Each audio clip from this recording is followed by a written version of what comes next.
Welcome back. As I mentioned, we have Jeff Parker here with the Laguna Woods Update. Well, welcome. How are you? Good morning to you. Good morning to you. And we've gotten some exciting internal messages via email that we have actively hired a few people in our community. But before we get to that, we do have to go over a few COVID numbers. Unfortunately, Yeah. you know, one of the things that we continue to watch, and because we want to take care of the village and make sure we're safe as possible, is we're watching these numbers from Orange County Health Agency come up, and they've kind of switched their reporting. They went to a weekly reporting. And so now we're getting cases based on a week because they were getting so low. That was good news. But in the last 2 weeks, basically, they've started to see a spike as all of California and the United States, for that matter. Mm-hmm. And so did want to report that. So as we look at the chart, what you see there is 1,500 cases. Now, I want to make sure everybody understands that's not daily like we were used to reporting. Right.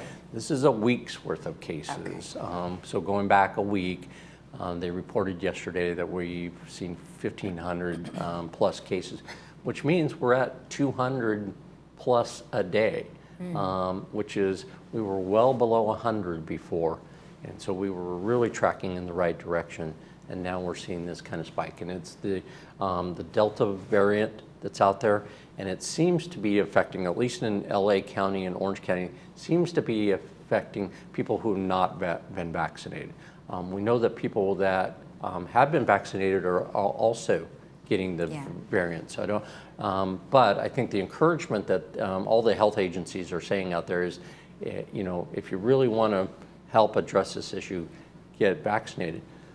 The other part that we know, though, is part of that vaccination is that still it's kids under 12 are not being vaccinated. Mm-hmm. And so some of that variant distribution could be being caused by younger children getting it and then spreading it back to parents. Mm-hmm. And so that's something that they're going to have to take a look at and see how they're going to address that in the future. With regards to our own, and the other thing I wanted to mention, because we always focus on it, is the ICU cases and the hospitalizations. So we've seen a jump in that. We were down to as low as 10 or less than 10 in the ICUs. We're back up to 59, and the hospitalizations of 140. Still well in the scheme of things for Orange County hospitalizations, they can handle a lot more than that. So it's a safe place. But it is a rise, so I just wanted to make people know. With regards to Laguna Woods itself, and that is, again, the city of Laguna Woods posted, not just the village. We're up to 431 cases. Last time, a week ago, we were at 425, so we've seen 6 additional new cases. And we've also seen a report of 3 additional fatalities in that same zip code, that same city reporting. So again, being safe out there. The rules for Orange County still are in place, you know, that recommended that you wear a mask when you go, but it's not mandated to wear a mask. Right. LA County's going back to a mandated situation. We'll keep an eye on that. We won't change anything unless Orange County mandates that we go in a new direction. So again, be safe out there. Be careful. Get vaccinated if you can and you want to.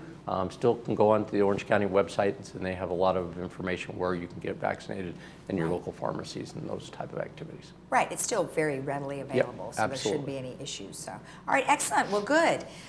Thank you for that information. Sure. I think it's we'll do that once a week, which is fine. Just kind of like what the Orange County Health Agency is doing. So we help people see those numbers and keep abreast of that. So, excellent. Okay, so now we're moving on to some new hires that you guys have. Yeah, so for the residents out there, some of the personnel people don't hear about, but Ernesto Munoz, who was our maintenance and construction director, he retired and has moved on. And so Guy West has been acting in that role, so he's there. And then we did a recruitment, and we did a short, fast recruitment. We're using our recruiter and using some in-house number calling and you know, shaking the trees as fast as we could, because we wanted to fill that position real quick.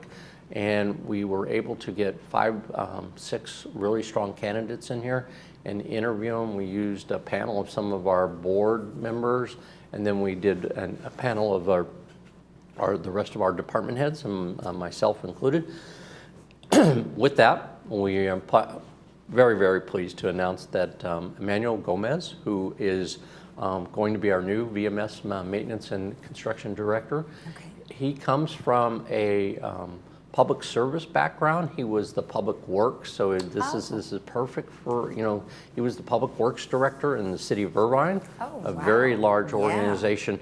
And what talent that he brought, obviously, to the interview panel was, I think, his connection for wanting to provide quality customer service, and his project management background as leading that organization, and his experience not only in Irvine, but previously that in the city of Santa Ana. Right. So he has a lot of depth in project management and working with boards.